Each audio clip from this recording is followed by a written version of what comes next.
Hi, നമുക്കിന്നൊരു നെയ്മീൻ കറി വെക്കുന്നത് എങ്ങനെയാണെന്ന് നോക്കിയാലോ. ഞാൻ അതിനാവശ്യമായ നെയ്മീൻ മുറിച്ച് ചെറിയ പീസാക്കി കഴുകി വൃത്തിയാക്കി വെച്ചിട്ടുണ്ട്.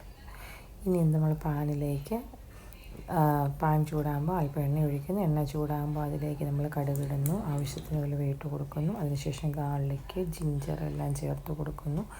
അതൊരു ബ്രൗൺ കളറായതിനു ശേഷം പൊടിവർഗ്ഗങ്ങളായ മുളക് പൊടി, ഇച്ചിരി മഞ്ഞൾപ്പൊടി, ആവശ്യത്തിന് ഉപ്പുപൊടി ചേർത്ത് കൊടുക്കുന്നു. ഞാൻ മുളക് പൊടി മാത്രമേ ചേർക്കുന്നുള്ളൂ. കാശ്മീരി ചില്ലി, എരിയില്ലാത്തതും എരിയുള്ള മുളക് പൊടിയും കൂടെ ചേർത്ത് അതിൻ്റെ പച്ചമണം മാറിയതിന് ശേഷം അതിലേക്ക് ആവശ്യത്തിന് വെള്ളം ഒഴിച്ച് നല്ല രീതിയിൽ ഇളക്കി കൊടുക്കുന്നു. പിന്നെ പുളിയുടെ ഇഷ്ടമുള്ളവർക്ക് ആവശ്യത്തിന് പുളി അനുസരിച്ചിട്ട് കൂടുതൽ പൊടി ചേർക്കാവുന്നതാണ്. ഞാനൊരു 2 പീസ് പുളി കഷ്ണം ചേർക്കുന്നുള്ളൂ.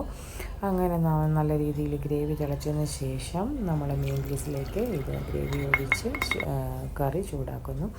എന്ന് വെച്ചാൽ നമ്മൾ ഗ്രേവി ചൂടാക്കി നല്ല രീതിയിൽ തിളച്ചതിന് ശേഷം പീസിലേക്ക് ഒഴിച്ച് കഴിഞ്ഞാൽ ആ പീസൊന്നും ഉടഞ്ഞു പോകത്തില്ല. പിന്നെ കറി വെന്ത് കഴിയുമ്പോഴത്തേന് ആവശ്യത്തിന് വെളിച്ചെണ്ണ ചേർക്കാവുന്നതാണ്. പിന്നെ ഉപ്പുണ്ടോ എന്ന് നോക്കിയിട്ട് ഉപ്പ് വേണമെങ്കിൽ ആവശ്യത്തിന് ഉപ്പ് ചേർത്ത് കൊടുക്കാം. അങ്ങനെ നമ്മുടെ നെയ്മീൻ കറി റെഡി ആയിട്ടുണ്ട്. കഴിക്കാൻ